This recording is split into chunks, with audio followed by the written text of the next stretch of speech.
Again, welcome everybody. Like I said, this is the first meeting of the Bidirectional EV Working Group. We're really excited to have everybody here.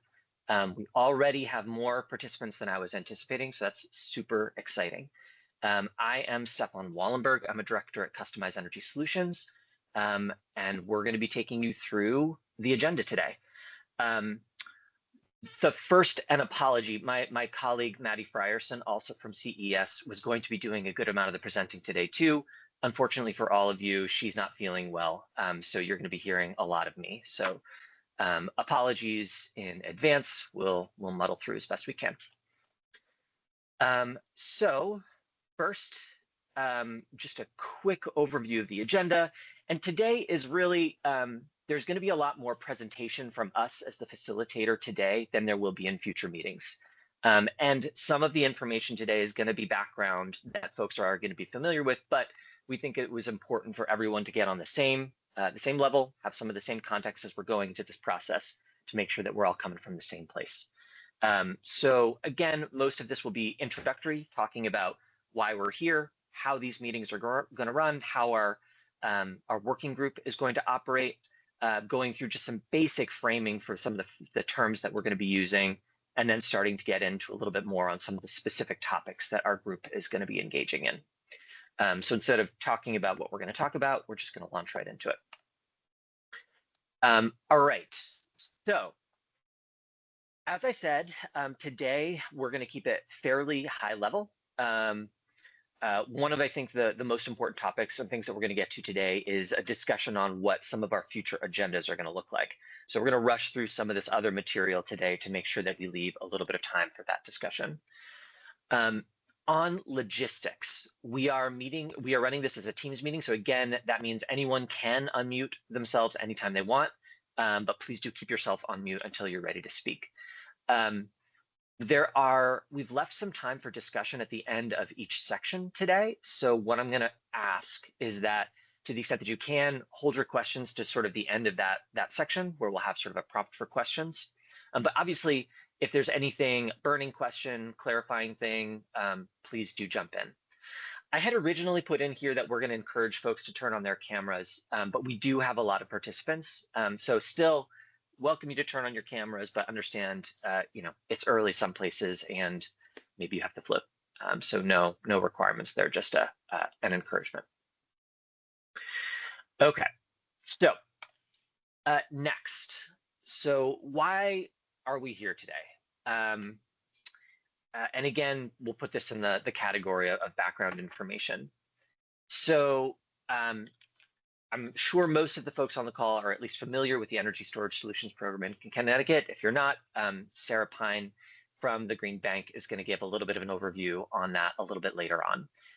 But PURA, in December, in its final decision in the annual review docket 250805 of the Energy Storage Solutions Program, basically determined that it is time for the Energy Storage Solutions Program to dive into some of the challenges that may be associated with introducing bidirectional EVs into the Energy Storage Solutions Program. Finding, PURA thinks, that there are significant benefits available from those EVs. So PURA directed that this group be convened by March 1st. Here we are. And they also directed that we provide a report back to PURA with recommendations by August 1st of this year. PURA included 5 specific things that the group has to address in the report that's going to be submitted by August 1st. So the first one, and these are not really in any particular order, I would say, but the first one is cross-program coordination. So obviously, energy storage solutions is what we are here to talk about, but the resources, the bidirectional EVs that we're going to be talking about may be eligible for other programs, other incentives, those sorts of things. So it's going to be our charge to understand those interactions, make sure that what is proposed works in the context of other programs and incentives that may be available. And to the extent that this is a concern, at least understand where we may be double paying or trying to avoid paying for the same service twice, and understanding where some of the benefits may be claimed. Next up would be technical requirements. So Pure has asked us to look at things like technical standards, metering requirement, telemetry, other things that you can imagine might fit under technical requirements. We're going to talk a little bit later, more specifically on interconnection, as there's sort of a parallel process that's happening on interconnecting bidirectional EVs, but we'll get to that a little bit later. Next up would be program terms and conditions. So this is going to be things like, well, I should say there's an existing program manual for energy storage solutions. What sort of changes would need to be made to that program manual to accommodate bidirectional EVs? Things like eligibility criteria, how the performance of these systems will be measured, and how they would be compensated, which is a segue to the fourth one, what an appropriate incentive structure for bidirectional EVs will be. Part of our work here will be to understand the benefit cost impacts of some of the decisions that we might make. Oh, that's an exciting effect. Sorry about that. Turn off my camera and turn it back on. I will note, and I didn't mention this before, but I will note that Customized Energy Solutions is also the evaluation, measurement, and verification vendor for the Energy Storage Solutions program, which means that we're going to be able to provide good support on helping to understand some of the benefit cost implications of decisions that are made around incentives and potential design for bidirectional EVs. And then the last thing is Pura has asked us to specifically address distinctions between different vehicle types as they may pertain to, frankly, all of the items that we just discussed. So that is another thing that we will be getting into. Let's see if I can bring myself back here. All right. Okay, very good. Sorry about my temporary disappearance. I unplugged it and plugged it back in, which is remarkably effective still. So just talking a little bit about how we're going to get from where we are today, beginning of March, to delivering that final report on the 1st of August. So this is, of course, our first working group meeting. We are anticipating a total of 6 meetings of this full working group. So those are going to run, basically the meat of those meetings will run from late March through May. We're anticipating that we will have a final working group meeting in June in which we can synthesize our findings. If there are loose ends that we need to wrap up, we can do that. And if there are recommendations that the group needs to take votes on, we will also do that in June, with the intent of having a full, complete draft of the report done and with the program administrators to refine by July 1st. The other thing that I want to note on this timeline here is that the electric distribution companies, on behalf of the interconnection working group, also have a report specifically on interconnection standards, which will be due to Pura on July 1st. But again, a little bit more on that later on. All right. I'm just going to keep trucking through some of this more introductory background stuff here. And again, if folks have questions that they want to raise now, please feel free to use the raise hand feature. But short of that, I don't think any of this is particularly ripe for discussion. All right. So we're just going to talk a little bit about how the group itself is going to function.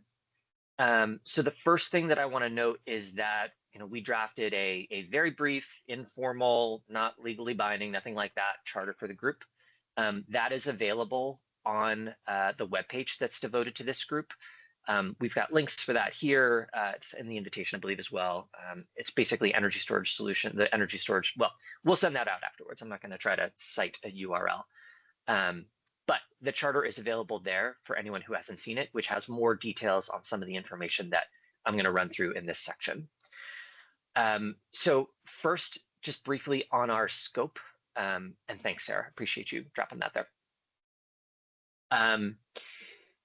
On the scope, there is a lot of information related to this topic that we could go into. Our timeline is short. It's hard. It's going to be hard for us to get everyone that is involved in the working group together for these meetings. So we're going to be focused on addressing the issues that we absolutely have to address.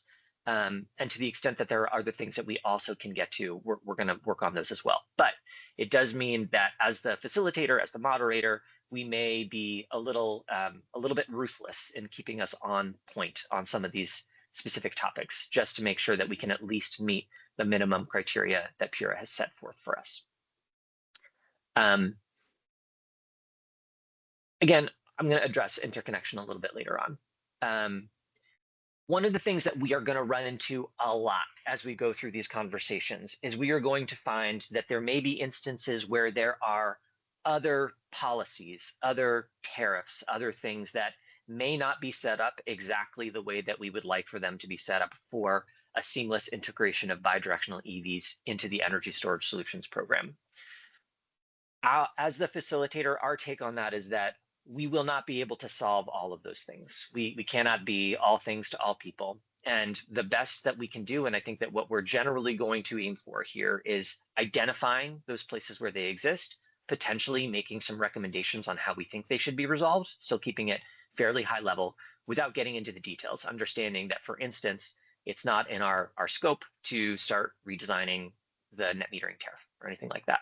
So we're going to identify those things. We're going to make sure that we account for them in the recommendations that we make, but we're not going to try to solve all of them, because if we do, we're not going to get through the things that we need to get through.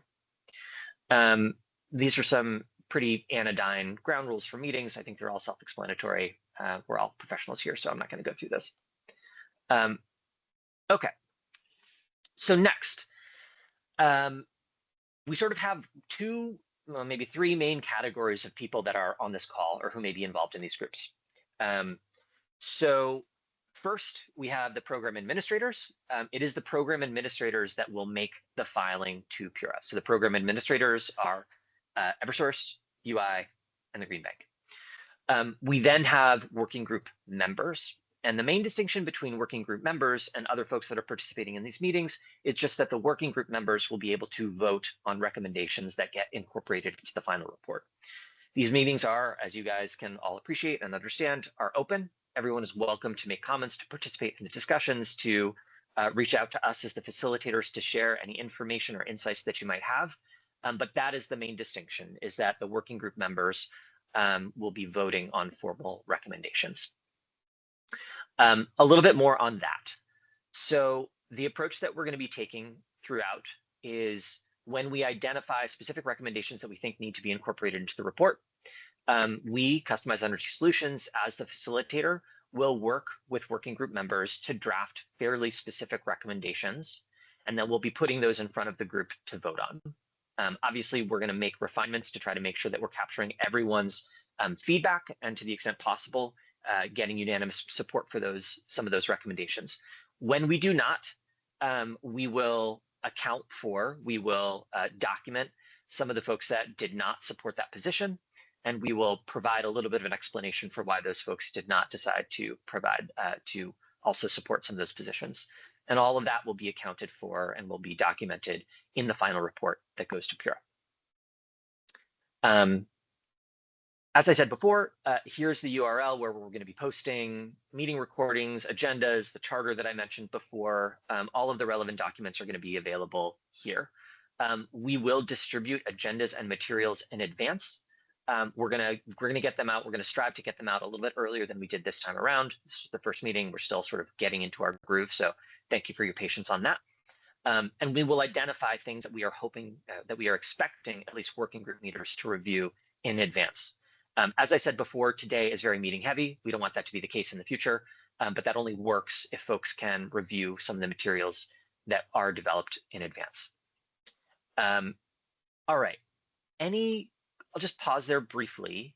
Any quick questions on sort of the logistics of the group? Yes, Steve. Yes, good morning. Steve Latender with the Vehicle Grid Integration Council. Could you just go over the process for the working group member selection? I'm just seeing it for the first time on the charter that you shared with us. Yes. So in its order, Pura included specific entities that had to be invited to be participants, or excuse me, to be members in the working group. There were a few additional invitations that were made that the program administrators and we as the facilitators thought would be best to make sure that there was robust participation and representation for the types of entities that Pura had included in its order. So that was the basis for those selections. Is there an opportunity to petition to request membership at this stage or no?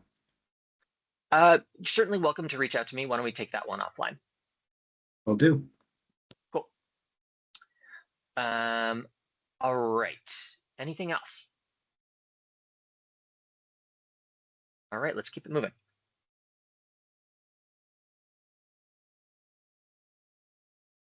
Okay, so at this point, we're going to do a quick overview of the Energy Storage Solutions program, which luckily means I get to pass it off to someone else to talk. So Sarah Pine from the Green Bank, I'm going to hand it over to you. Awesome. Thank you, Stefan. Good morning, everyone. Thank you for allowing me to provide a super quick overview of the Energy Storage Solutions program, including goals, incentive structures, and some key program requirements. In the next few slides, we'll cover a high-level understanding of the program. Before we jump in, just wanted to introduce some of the Energy Storage Solutions team members that are on the call today. From Green Bank, United Illuminating, and Eversource. We have Amanda Stevens and Jen Runyon from Eversource and Rob Whalen from United Illuminating. The Energy Storage Solutions program is a 9-year initiative designed to deploy 580 megawatts of behind-the-meter energy storage across Connecticut by 2030. The program capacity target is divided into 2 customer segments, 150 megawatts for residential customers and 430 megawatts for commercial and industrial customers, or C&I. The program is overseen by PURA, the Public Utility Regulatory Authority, and it's funded by ratepayer programs. As mentioned before, the administration of the program is shared between Eversource, United Illuminating, and Connecticut Green Bank. The storage program has 7 main objectives, which I did not squeeze into this slide, but I will read them to you.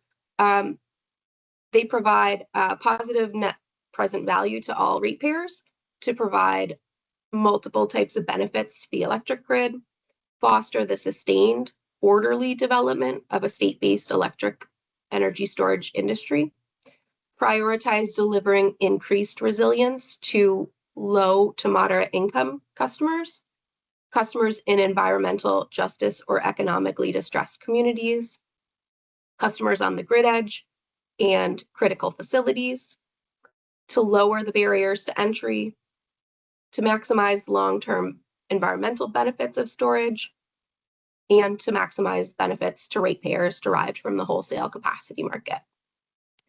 For anyone interested in tracking the program progress, the program's current capacity metrics and reporting data are available on the Energy Storage Solutions reporting page. And I'll drop some links in the chat, or we'll send a follow-up after.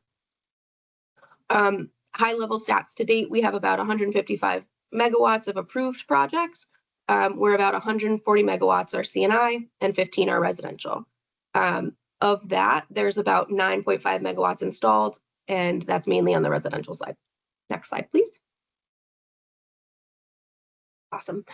The Energy Storage Solutions program encourages customers to install battery storage systems that can support grid reliability and reduce peak demand.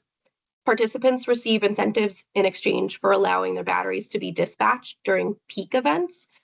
This helps the utilities manage grid stress while also enabling customers to benefit financially from their storage systems. The program provides value to both individual customers and the broader electric grid. We are going to talk about Construct 5. Beginning April 1st, the program shifts to an entirely active program. There are 2 seasons to participate. The first is summer, which is June through September. This may have 30 to 60 events called during that season with a duration of 1 to 3 hours between the hours of 12 p.m. and 9 p.m. any day during that season. There's also a winter season running from November to March, calling 1 to 10 events with a duration of 1 to 3 hours between the hours of 12 p.m. and 9 p.m. any day during that season. Next slide, please. I see we've got a question from Jacqueline Piero. Hi, Yeah, thanks. a quick clarifying one. Yeah. Is the potential outcome of this group to have the report by August, and if it's accepted and implemented, would the goal be to have vehicle to grid qualify for the ESS program for June 2027 or for like winter 2026?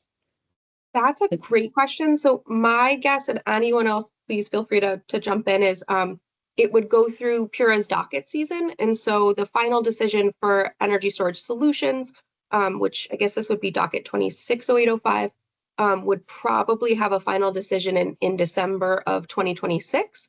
And so then Pura, if it's implemented, would say it can begin, as of the final decision or some date in the future. But anybody else, feel free to jump in if that does not feel correct. Okay, silence is good. Steve, do you have another question? Yes, again, Steve, Vehicle Grid Integration Council. I was just curious if you could provide to the group the historic number of dispatches and the times of day and the duration historically for the program, just to give us a basis for understanding how it's actually been deployed. Love it. Love that question. We have that up on the website. So I can share a link, and I'm picturing probably a pretty long email after this, Stefan, that we could send out to the group, but we do have that info up on the website. Awesome. I'm going to keep rolling through if that's all right. Okay. Let's go. Yeah. All right. So one of the incentives types offered through the program is the performance incentive. The incentive is based on how much power contributes during dispatch events. Again, starting April 1st, the rates for new customers are structured as follows. For small CNI, and small CNI means annual peak demand being less than 200 kW, or medium CNI customers, meaning that the annual peak demand is between 200 kW to 500 kW, they would be able to receive $325 per kW for the first 1 to 5 years, and then it drops down a little bit to $175 per kW for years 6 through 10. For large CNI customers, meaning the annual peak demand is greater than 500 kW, they might be eligible for $275 per kW for the first 1 to 5 years. Then again, it dips down again to $175 for years 6 through 10. On the residential side, standard residential customers receive $300 per kW. Underserved residential customers receive $450 per kW. And the Energy Storage Solutions website has a link to the list of towns that are designated as economically distressed. So again, we'll send that info out. And then low income customers could receive $550 per kW. It is important to note here that the performance incentives are based on the average AC kilowatt contribution during the dispatch events. Next slide, please. Jacqueline, another quick question. Oh yeah. Just to confirm, so if we were able to start in 2027, would that be year 6? Is that right? I think that sounds right. Okay, thank you. Yeah. All right. But to clarify, those years, those are associated with the operational years of the project, Yes. not with like the quote unquote cycle year or something like that. So year 1 through 5, that's like of the project. Yeah. So if you get enrolled, so I think this, next year, actually, then you have a full 10 years to participate. Oh, so I'm sorry to keep clarifying those. So I had seen it was 2022 through 2030, but actually it's any year you start. So if we start in 2029, we have 10 years of the program. Yep. Thank you. Great. Hopefully that's good news. yeah, it reduces the stakes of the, what year next year is. That's great news. Thank you.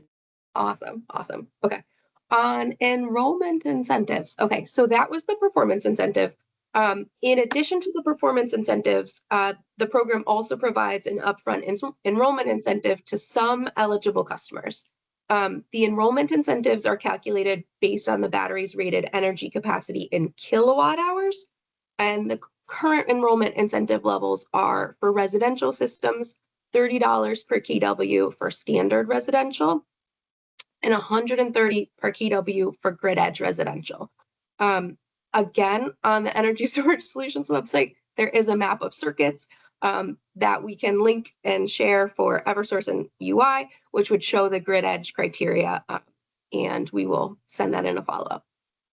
For commercial systems, enrollment incentives are not available for non-priority commercial projects, but priority commercial projects may receive $10 per kW. And priority would include grid edge customers, critical facilities, C&I customers replacing fossil fuel generators, and small business customers. The upfront incentives are to help offset the installation costs of the energy storage systems. Next slide, please. All right, and then here on the screen is just another way to show the incentive eligibility across the different customer segments in the program. And then just in combination, these incentives help to ensure that the program delivers both customer value and grid reliability benefits. All right, did I see a hand pop up? Yes. Yeah, it's Kevin Matthews at First Student. Back on the slide before, you said that incentive applies toward installing storage. Is the part of the process, would that include storage on wheels, or does it have to be stationary storage? That is what we are here to cover during these meetings. So there is the option that it may wind up including storage on wheels. Yep. Okay. We're certainly welcome to make that recommendation if that's where the working group goes. Awesome. Thank you. Sorry, were you on this slide? Yeah. Sarah? Yep. Perfect. Thanks. Okay. All right. And so to participate in the program, all of the equipment must meet the program's approved technology requirements. We're not going to go into this too deeply today, but just wanted to cover it just so folks know that there is a new technology application and that the equipment has to be eligible. But once the equipment is eligible, it can be listed on the Energy Storage Solutions page, and installers and developers can go on the website and verify that that equipment is eligible. This process ensures that participating systems meet the technical and operational standards required for grid participation in the program. Next slide, please. We've done it. Awesome. Okay, and then there is one more slide here that we are going to cover in a future meeting at some point because it's important, but wanted to just mention that there are 2 distributed energy resource management companies or DERMS providers for this program. Currently, they are Uplight for UI residential and C&I customers, as well as Eversource's C&I customers, and then Energy Hub as they cover Eversource's residential systems. And then that's all I have. If there are follow-up questions, happy to answer them offline, and I can drop my email in the chat. So just let me know so we can stick to today's schedule. Thank you. I will say that in general, there are a lot of really helpful resources on the Energy Storage Solutions website. I encourage you to take a look at the, I think it's the contractor resources page. That's where you're going to find the types of details that I think folks on this list will find most interesting. In addition, if there are folks that are finding that they are looking for a little bit more background, just like one level deeper on the Energy Storage Solutions program, Sarah, I know you guys do those sort of like annual updates with contractors. Do you guys record those? Yeah, yep, we have Okay. we have a monthly training, and I think we have one coming up on the 18th. I'll send a link in case folks want to just sit in if they have questions there. That's great too. Great. We will not have time to get into more details on many more details on the program outside of this. So I would encourage people to avail themselves of some of those other resources. Obviously, always feel free to reach out, but there are a lot of resources on the program already available. Okay, any other quick questions on this one?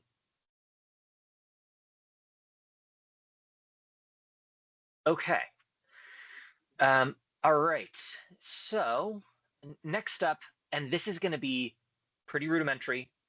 We'll keep it quick, but we did just quickly want to try to define a little bit more specifically what we mean when we're talking about bidirectional EVs and what that means for the types of resources, the types of behavior that we're going to be talking about in the group as we go forward. So super high level, these are sort of 5 main categories that people might think about when we're talking about battery electric vehicles, plug-in hybrid electric vehicles, as they pertain to grid services.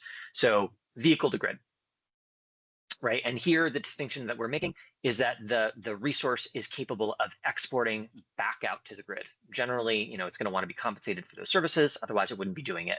But that's vehicle to grid.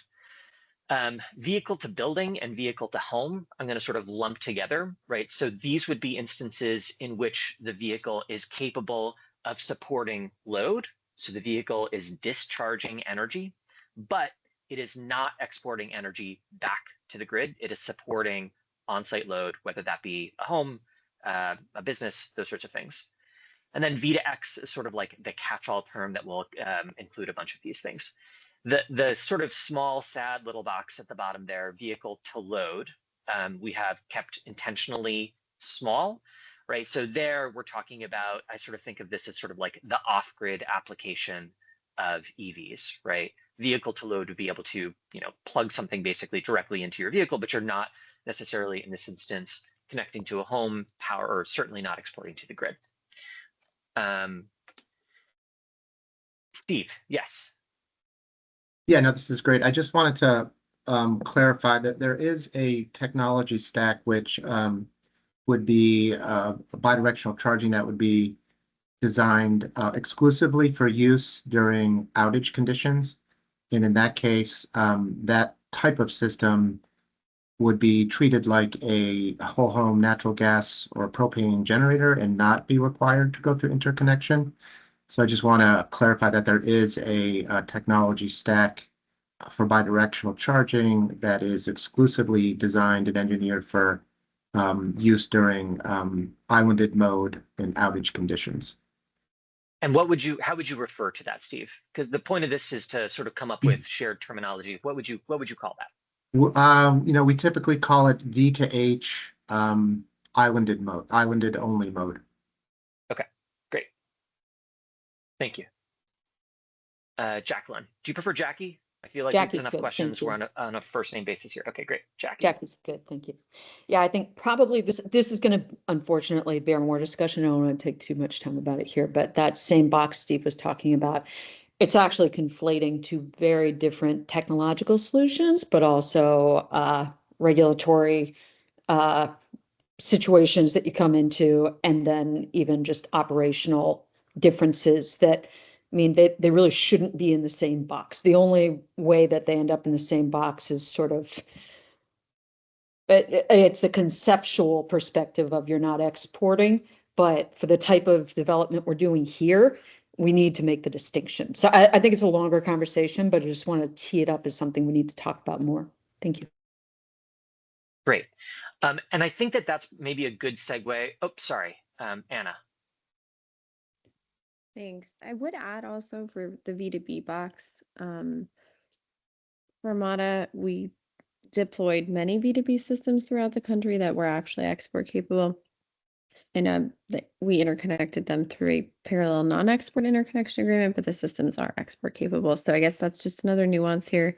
But I think V2B systems can be export capable. They just can't be interconnected in a way where they won't export beyond the building meter. So maybe we can, discuss that in future meetings. But I think there's, as Jackie said, maybe more nuance to some of these categories that we can break out based on Absolutely. what's out there with the technology deployed today. Thanks. Yeah, and I think honestly the acronyms can kind of be a little bit of a trap or a stumbling point.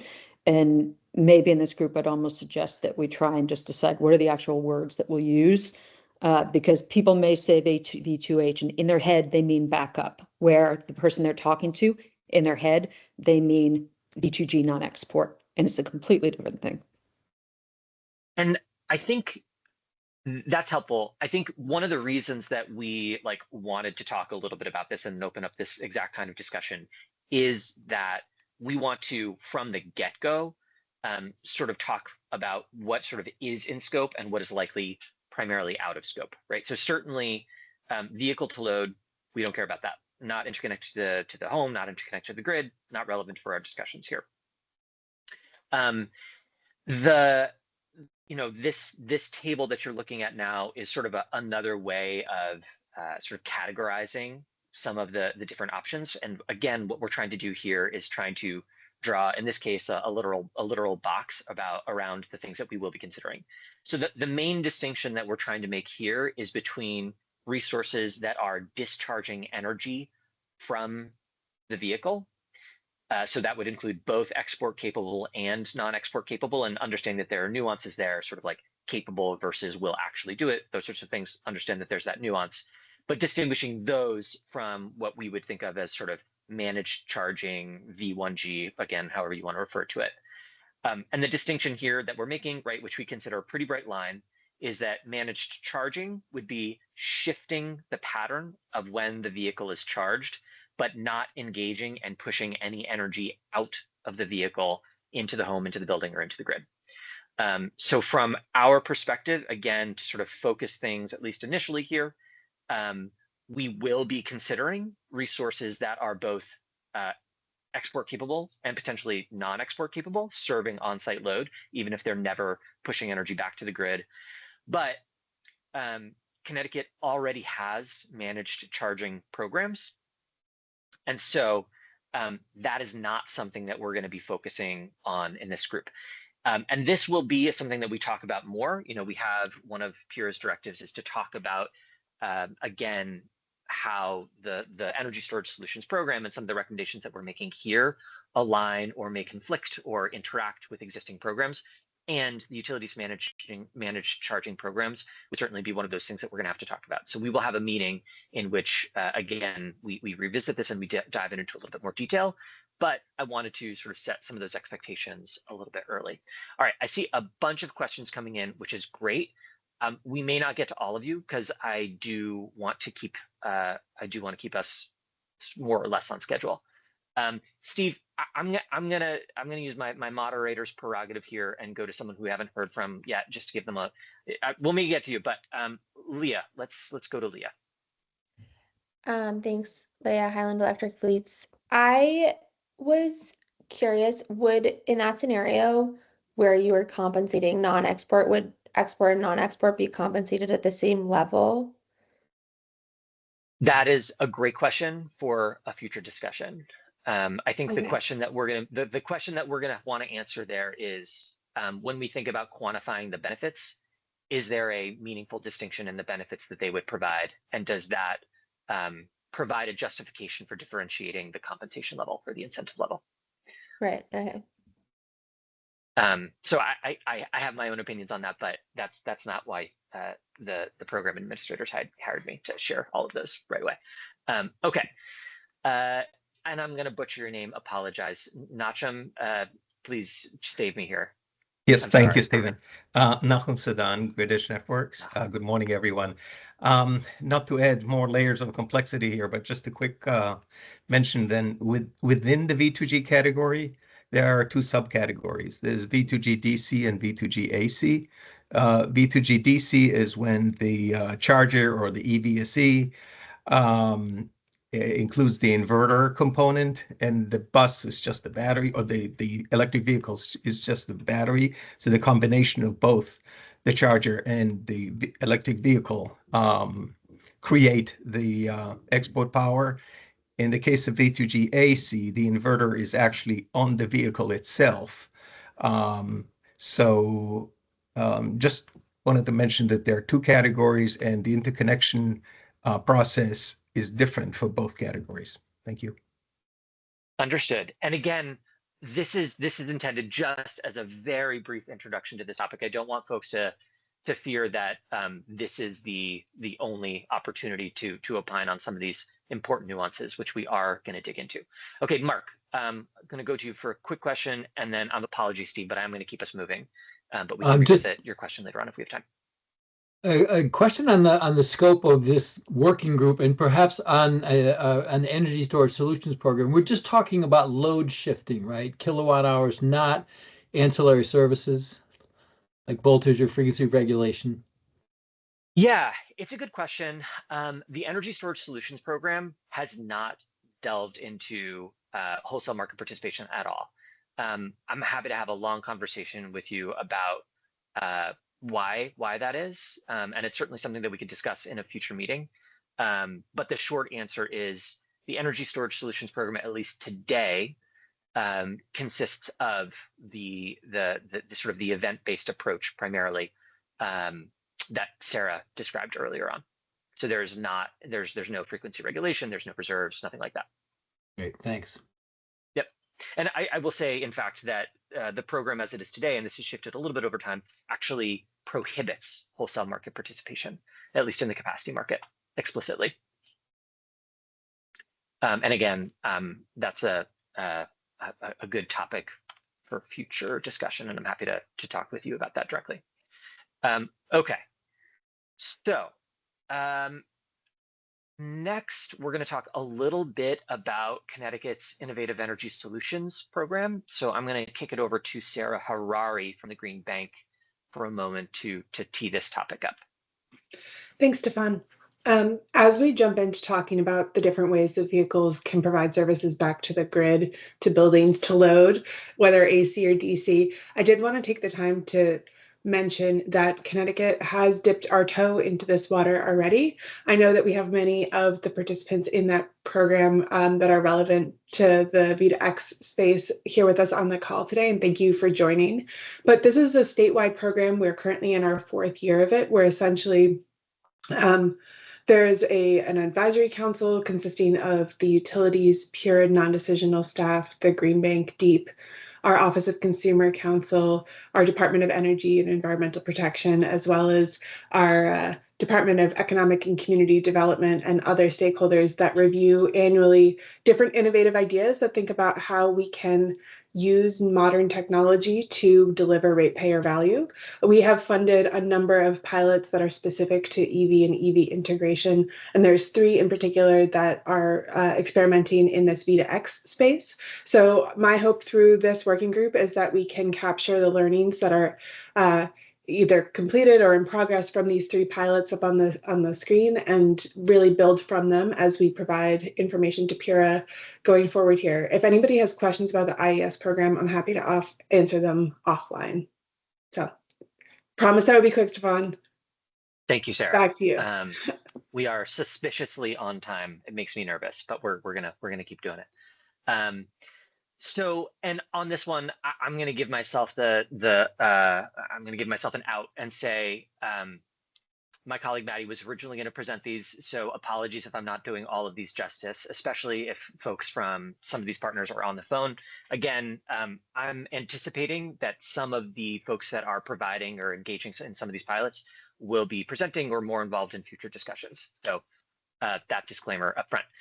First, just super high level on a little bit more information on the pilots that Sarah just mentioned. So the first one, and I should say the Innovative Energy Solutions Program, just to explain sort of that 3rd column there, it works in cycles where basically, as you can imagine, the program is basically going through, it's reviewing applications, it's approving them. Those are essentially the cycles as they progress through. So the first pilot is with Grid Edge Networks. So this one is really focused specifically on integrating a school bus fleet with V2G capabilities. This one is in partnership with United Illuminating and ACES, which is a school bus operator. This one is more or less complete. And we're going to talk a little bit about some of the findings and implications of those findings in subsequent slides. So we're just sort of introducing them here. The next one, Bidirectional Energy. So this is more residential focused. And this one is actually pretty, I think it's interesting because it's focused on pretty specific implementation. Namely, it's looking at a specific EVSE, so the Wallbox Quasar 2 charger, working with Kia EV9s. So I would say that some of the findings here are very interesting and also very specific to those 2 pieces of equipment. That one is in cycle 2, and so it's still in progress. The last one is Round Trip EV Solutions. This one is working with the city of Stamford specifically to electrify refuse trucks. I almost said garbage trucks, refuse trucks.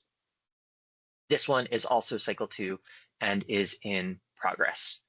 So a couple of initial or not so initial findings that we just wanted to introduce really briefly here from these pilots. And before getting into these, I think one of the things that I wanted to reiterate that I sort of already alluded to is that I think these pilots have really important lessons for us to learn from. I think it's not a danger, but the thing that we want to make sure that we keep in mind is that they are also pretty specific, these pilots. So we want to learn from them, but I think we also don't want to potentially get mired in the very detailed findings or outcomes of some of these pilots as we go through this process. Again, that's sort of something that we'll use our discretion as we evaluate in the future, but I just want to encourage us to learn from all of these things, but not necessarily perseverate on every detail from these pilots. Okay, so first, some of the findings were sort of around technical readiness. So Grid Edge, and this again is something that I think is pretty specific to the pilot, but Grid Edge did have some challenges basically with interoperability between the specific buses and the EVSE that they were trying to use, which meant that for this pilot, they basically started trying some other buses with which they had more success, specifically BYD ride buses.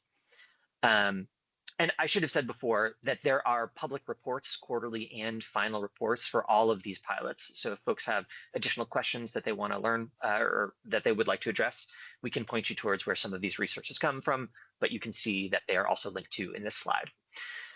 Bidirectional EV, they noted a couple of things really specific to the Kia EV9s, which I think is indicative of, again, of the types of bumps that can occur as we are working with new technologies. But again, I think was pretty specific to those Kia EV9s. There were a couple of findings that related to co-location with solar. And this, again, I think I alluded to a little bit earlier. This is an instance where these are really important challenges that these pilots identified. However, they're not necessarily things that we will be able to resolve. I think that we can account for them, but we may not be able to resolve them. So just, and I'm not going to go through all of the details here, but one of the challenges that was identified was that having a bidirectional export-capable EV complicated the qualification of on-site renewables as Class 1 renewable resources. There were steps that were taken to mitigate that at least in the Grid Edge pilot. So again, something that we're going to bear in mind, but we're not likely to fix this one, even if we can identify that there are steps that could be taken that would smooth the further integration of co-located resources and bidirectional EVs in the future. Hey, Stefan, I know that Frances from Bidirectional has her hand raised. I'm not sure if you want to just oh, please. if there's a comment right now.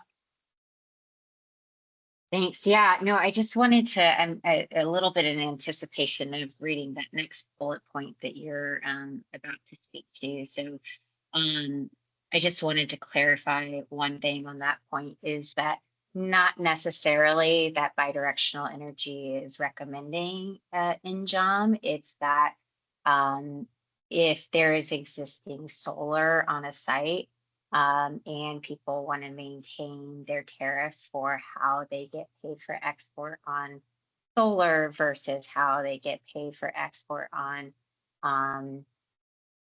exported EV power, which are two different values, we need a way to measure those. Specifically, we find NJOMs very expensive and almost cost prohibitive for sites. So I just want to highlight that we think that there should be an open discussion on how that should happen rather than pre-prescribing NJOM. So just wanted to clarify that point. Yes, thank you. Understood on that point, Frances. And I think that, again, we sort of understand that as a step that was necessitated by the way that some of these things are currently set up, but certainly not what you might have preferred if we could design all of these things from the ground up. But there is a lot of existing infrastructure, statute, policy, tariffs, et cetera, that are in play. So I think part of part of the challenge for us is to navigate some of those, understanding what we can affect and what we may not be able to change. Rob. I'll just note that the regulatory authority in Connecticut did note that there is a gap with this particular issue across multiple technologies. So not just EV storage as well, and the co-location and the class 1 definitions. I can provide you with a legislative report that was recently filed that addresses some of the concerns you raised. I'll put that in this chat. Thanks. Thanks, Rob. Appreciate that. Welcome. And again, I know I've said this like 7 times right now, but I am sensitive to this one. I think this is going to be an instance where some work outside of this group is going to have to be done to make this work, because it is larger just than the incorporation of bidirectional EVs into energy storage solutions program. But we will certainly bump up against this topic from time to time. Okay, I'm actually just going to skip just to try to keep us on time. I'm going to skip. Well, no, we'll just do it. All right, so the last sort of group of findings that we have here are around market and deployment readiness. So the first one from Grid Edge, given some of the specific experience that Grid Edge had with a specific piece of hardware that they were working with, they did not recommend expanding that specific pilot statewide.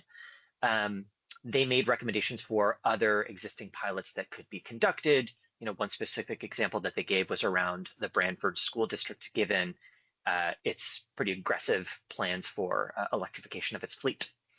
And bidirectional EV, bidirectional energy, as we mentioned before, basically acknowledge that because the work that the pilot was doing was specific to key EV9s, there was sort of a limited ability to scale that today.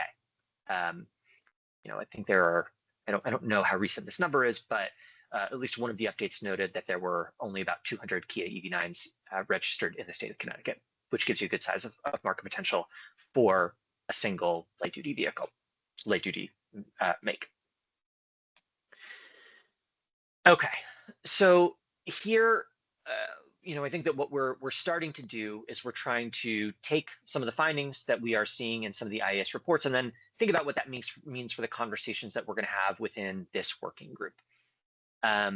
So, you know, first up, we talked a little bit about some of the challenges with interoperability between specific EVSE and specific vehicles, specifically school buses in this instance. So obviously, one of the questions that we're going to have to address there is, I think I would phrase it as the approach to program eligibility, required certifications, how we think about eligible technologies, both on the vehicle and on the EVSE side. You know, as Sarah mentioned before, the way that the Energy Storage Solutions Program is currently set up is to approve specific technologies. So if that's something that we think is going to apply to bidirectional EVs as well, we have to start thinking about what that process might look like, how that might differ from stationary storage. You know, we've already spoken about some of the differences between AC versus DC systems, and I think that has implications for, again, how we think about eligible technologies, those sorts of things. Next up, so, you know, Grid Edge recommended that there needs to be a predictable V2G compensation mechanism for fleet operators. I think that is really just a core question throughout a lot of what we're going to do here, right? We want to stand up a program that is providing ratepayer benefits, that is protecting Connecticut ratepayers, but, you know, if we are recommending incentives that aren't going to drive any adoption, then, you know, we're probably kind of wasting all of our time here. So we're going to have to balance those considerations as we go through this, understanding again that if we want our work to be effective, we need to make recommendations to PURA that they might reasonably approve. So that's something that we need to keep in mind as we go through these conversations. And I think that what we're going to find is that the program administrators, because they have been administering this program for more than 5 years now, are going to have important insights on what may or may not be feasible or may not be well received by PURA. So we don't want to try to divine every potential reaction that PURA might have to recommendations that we are made, but I think that we should keep in mind what we can glean in their thinking from previous decisions. All right, I'm starting to run into danger of getting behind schedule here. The next finding is around the interconnection process. So I'm actually just going to skip to the next section. Unless anyone has any, again, quick questions on some of these pilots. I'd ask maybe not asking questions about the pilots themselves, details around the pilots themselves. Again, there's a lot of good information in some of those reports. But if anyone has sort of questions around how the pilots might interact with energy storage solutions more generally, certainly this would be a good time to bring those up. Okay, let's keep going. All right, so as I mentioned closer to the top of the hour, one of the interesting things, one of the many interesting things about this project is going to be understanding how it will interact with a sort of somewhat separate parallel process. So in the same order, well, first, we've already given a good amount of information about what the scope and focus of this working group is going to be. I wanted to note for folks that may not already be aware of this, that Connecticut has a separate interconnection working group. So that working group is really focused on much more technical, much more detailed interconnection processes. So think things like the details of study timelines, when payments are paid, the specific types of meters that can be used, meter socket adapters, like those sorts of more detailed interconnection related questions. Our group obviously is not going to dive necessarily into all of those detailed considerations. And one of the reasons for that is that in the same decision that stood up this group from PURA, specifically Order 20 of that final decision in 250805, there was another order, Order 25, the language of which we've included here verbatim. And essentially what PURA has done is they ordered the distribution companies on behalf of the interconnection working group to make recommendations on how the interconnection standards could be updated to allow for the interconnection to specifically address the interconnection of bidirectional EVs. So again, that report, the final report there is going to be due a month before our report is due on July 1st. However, still after we will have needed to have done much of the work that will be required for us to get our final report to PURA by August 1st. So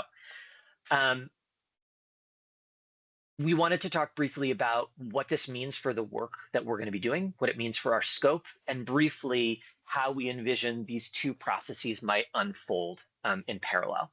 So I think the first thing that it means is that the specific details of how to interconnect bidirectional EVs is not going to be something that we're going to get into in this group, because PURA has specifically directed that those details be addressed in another proceeding. On the other hand, we have a huge, I mean, I'm looking at the 41 people participating in this meeting right now. You know, we have an incredible resource, which is all of the folks that are participating in this working group right now, who have an enormous amount of information, experience on the topic of interconnection by bidirectional EVs. So what I think that means for some of the work that we're going to be doing is that we are not going to be we are not going to be defining these interconnection processes. Again, that's outside of our scope. But to the extent that we have information that we think could benefit that process, you know, we as the facilitators, I think, can help to take some of that information and pass it on to some of the folks that are working more specifically within the interconnection working group. The specific place that I'm anticipating that there's going to be overlap is going to be when we start talking about what required certifications, what required, eligible equipment lists, the specific metering requirements, those sorts of things. Those are places where we, as the Working Group for Energy Storage Solutions, are going to have to address those things, because that program addresses some of those questions in the program manual for stationary storage today. And I think the expectation is that we would need to do the same for bidirectional EVs. And I think that our goal is, to the extent possible, to ensure that that is as harmonized as possible with some of the work that is happening over in the interconnection working group, as the EDCs are responsive to Order 25. And Sarah Harari, I see your hand, so please jump in. Is it a fair ask to you, Stefan, to notify this working group if there are relevant public meetings in the interconnection working group that it would be appropriate for them to show up for to provide that testimony in person if they want to, or comment opportunities? You know, you'll sort of plug them in if IX is asking for that. Yes, the slight caveat there is I am not 100% confident in how public those meetings are. So I know that there will be opportunities to provide information and feedback to the right people. I have reached out to clarify this point, but I don't know yet exactly how public those meetings are and what public participation in those meetings may or may not look like. Eileen, yes. To the rescue. Yeah, just might be helpful information to provide. I am one of the individuals who helps facilitate the interconnection working group along with Val Story. We're both at GPI, the Great Plains Institute. The interconnection working group meetings are public, though we maintain a distribution list for the invites. So I'm just going to drop my email in the chat, and if anybody is interested in receiving those invites to those meetings, people can feel free to reach out to me, though we'll remain in contact with the facilitators of this process as well. Awesome. Thank you, Eileen. Appreciate the rescue there. And to that last point that Eileen made, so we as CES, we're going to be attending all of the interconnection working group meetings, at least in which the Order 25 report is going to be one of the items on the agenda. And we can share, we will share updates from those meetings in our meetings, again, to try to be as aligned as possible. So I know that was maybe not as super specific and definitive as people would prefer, a description of how these two processes are going to unfold. But I think that's sort of where we are right now. I think we have an understanding of what is going to be most relevant between the two groups. And we will be, again, doing our best to keep in alignment. All right, any questions about the interconnection working group, the Order 25 process, implications for our work, those sorts of things? And thanks again, Eileen, for dropping your email address into the chat there. All right. Okay. Well, let's keep trucking.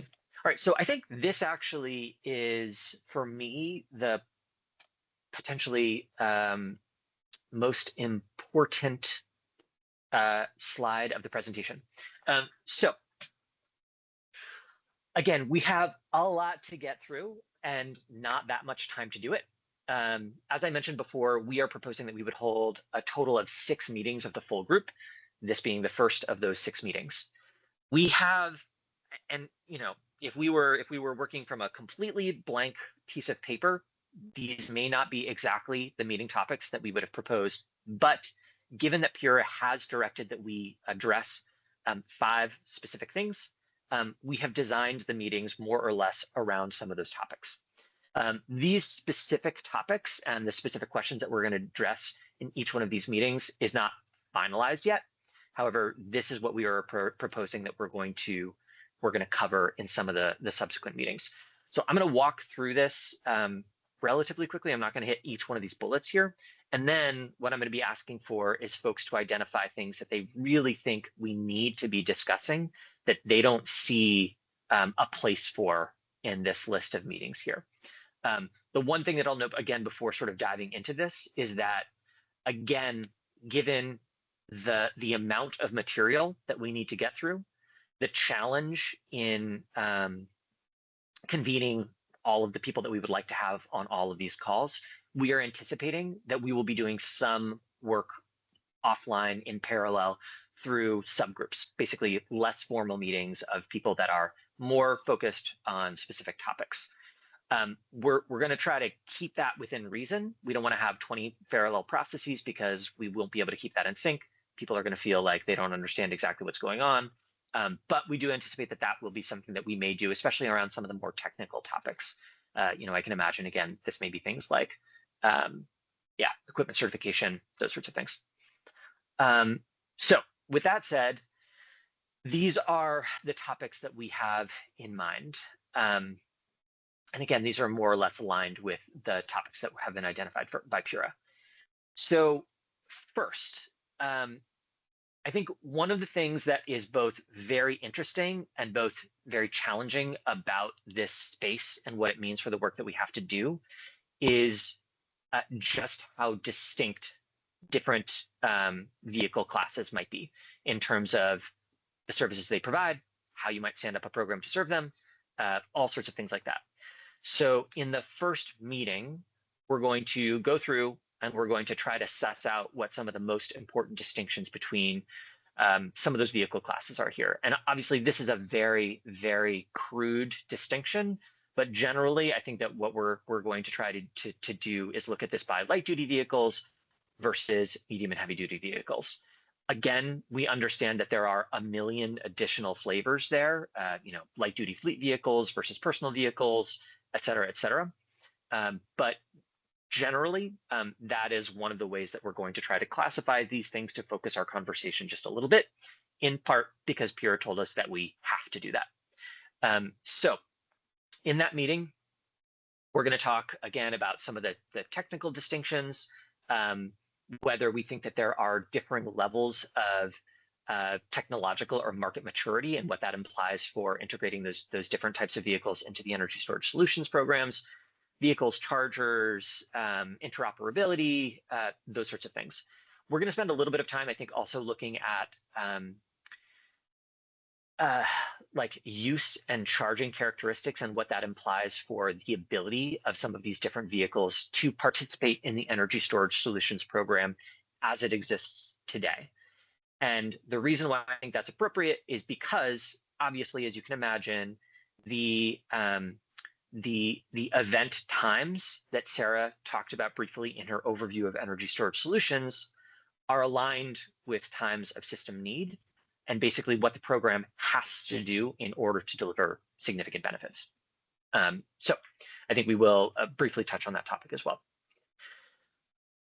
Next, we're going to talk a little bit more about the technical integration of bidirectional EVs. So again, required data, telemetry, verification needs, what that means for capabilities of the DERMS providers that are going to be working with these vehicles to incorporate them into the energy storage solutions program. That would sort of be a needed aggregator of some of that information, as that's the role that they play today with stationary storage. Privacy, cybersecurity, those sorts of things. And so this is an example of a meeting where I think a lot of what we're going to be doing is identifying the things that we need to dive into more deeply. We are not going to, within 90-minute meetings, be able to talk about and come up with specific recommendations around DERMS capabilities, data access, cybersecurity, privacy, telemetry. We're not going to be able to cover all of that.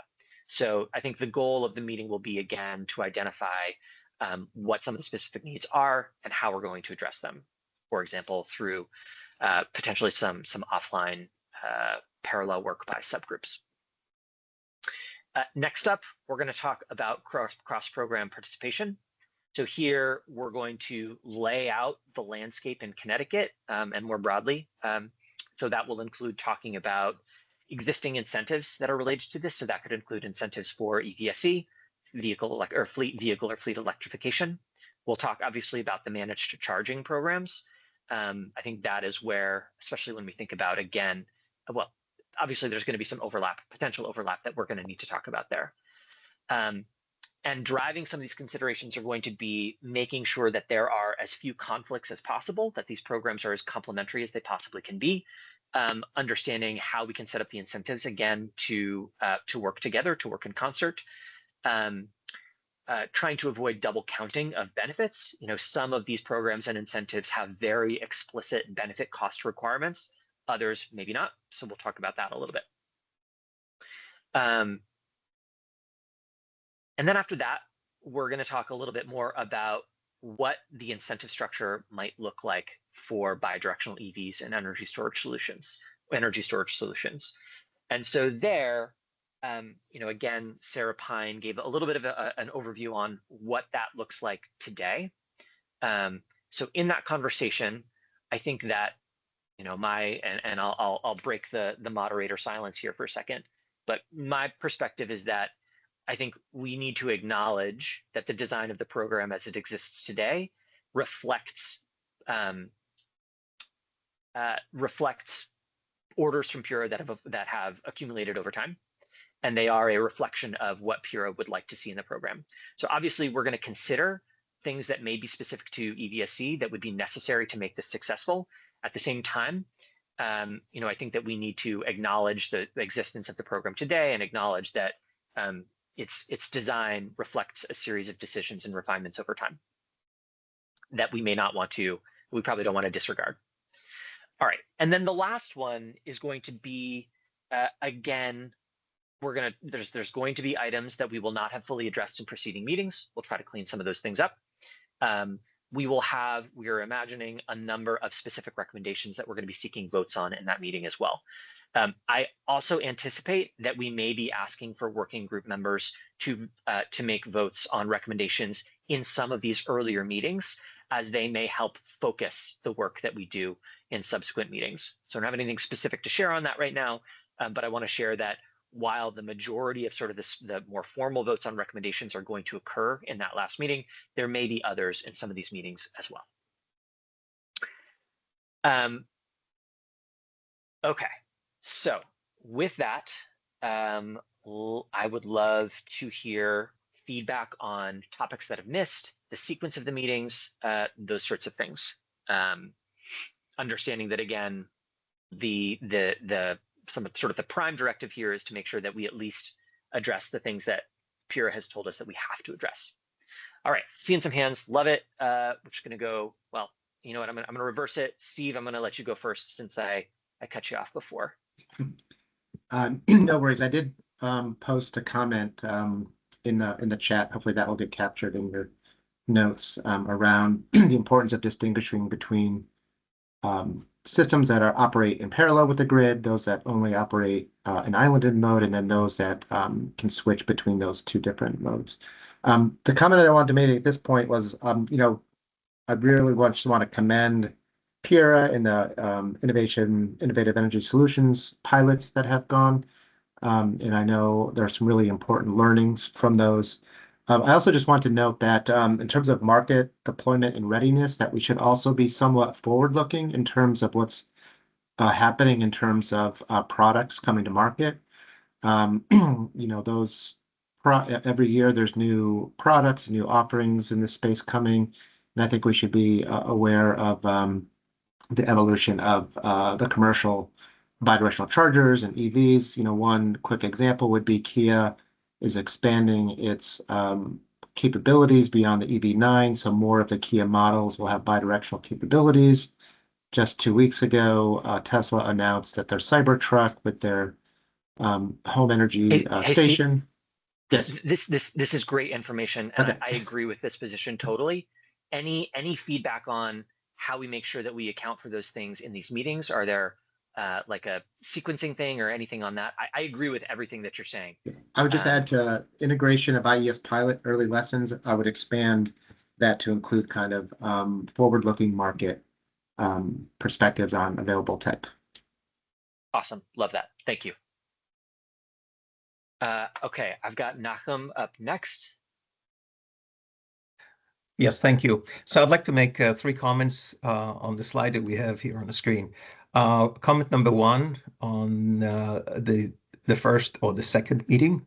I would like to recommend that we add also battery size.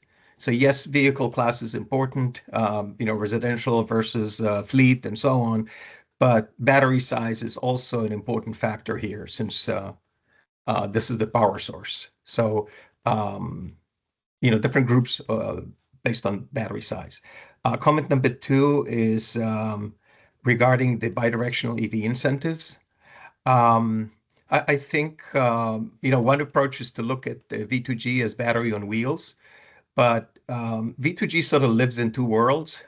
Yes, it is energy storage, but it also is part of electrification of transportation. So there should be, in my humble opinion, special incentives to incentivize traditional fleet owners to transition to electric. The last comment is regarding the draft documentation recommendations review. I would like to see also us setting a criteria on how to scale from pilots to statewide deployments. What are the minimum requirements for V2G in order to scale? Thank you. Thank you. That's all great. On the last one, I think that I would say that Energy Storage Solutions is not a pilot program. Connecticut has the Innovative Energy Solutions program specifically to support pilots. So, just briefly, I would say that what we are doing here is not a pilot, right? The recommendations that we would be making would be to incorporate bidirectional EVs more broadly into the Energy Storage Solutions program. Obviously, we can make determinations around if there are certain segments that are ready, others that are not, those sorts of things. But Energy Storage Solutions I would say is not a pilot program. Amanda, I saw you come off mute to say something. Yeah, I was just going to draw a parallel there, Stefan. So while ESS is not a parallel program, we have, for example, in the EV docket, which is a kind of a parallel type program with our managed charging and EV program in the state. And there, within that structure, we do put together pilot offerings, for example, a managed charging for multi-unit dwelling pilot. So I would just caution, I don't think that has to be kind of completely off the table at the outset, just for purposes of the working group discussion. Fair enough. Thank you for that. Okay, I think Jackie, you're up next. Yeah, I think on meeting 3, the technical integration, there should be a specific mention of EVSEs. I think you're just as likely to have that be the thing that needs to be technically Absolutely. described and integrated. Absolutely. Yeah, that is an oversight in drafting, not in understanding, but that is a good clarification. Thank you. Anna. Thank you. I think just to the prior point that there was one project that Vermont Energy actually developed that is participating in the ESS, but it was developed before EVs. Bidirectional chargers were removed from eligibility in the program. So I think it's 2022 or 2023. So we had started that project years before that decision was made. And so I guess my question is, I'm curious, there are any other bidirectional charging projects that have been participating in ESS prior to the rule change? And are there any lessons learned we can study about how they were interconnected and how they've been participating? Or is that just too small of a subset of cases to study? I'm aware of ours. I don't know if there are any others that have been doing this in ESS prior to the rule change. Yes. Thank you. Thank you, Amanda. Okay. That's right. I guess, yeah. Thanks, Amanda. Yeah, I don't know if that our project that's part of the Best Connected Solutions program can yield any interesting learnings for this, since there are some significant similarities.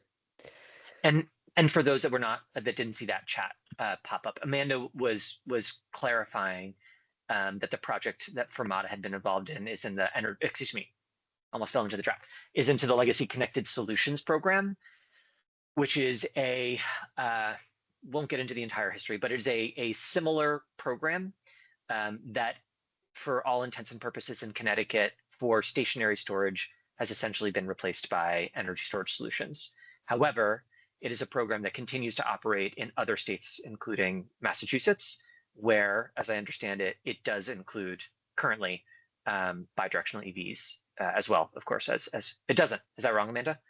Not even for National Grid? It's an area of discussion, but for Eversource, it does not. For Eversource, it does not. Excuse me. Yes, I should say for some specific utilities, at least on a pilot basis. With the exception of certain pilot projects that have gone through right. Connected Solutions. Sorry, lots of caveats. Happy to answer questions if folks have them on Connected Solutions. Thank you for that clarification. Anna, did you have another thing or no? Okay. I do. On meeting 2, technical requirements, is this looking like it's sort of saying it'll be like a matched pair registration of chargers and EVs, or is it going to have technical requirements for like interoperability of multiple any EV versus any charger, or is that for discussion? I think that is I think that is the perfect example of where the latter point that you made should be the focus of the discussion that we'll have, and then again we might delve into some additional details either offline in a subsequent meeting. But I think that second question that you posed is sort of the framing, gating discussion that we'll need to have. Does that make sense to you? Okay. Yep, that's good. Thank you. Of course. All right. Any other feedback on any of these topics? Okay, great. So again, these are not set in stone. The feedback that was provided on these today is all great, and we're gonna account for that for sure. But this is generally the sequence that we are anticipating some of these topics will unfold in. Okay, great.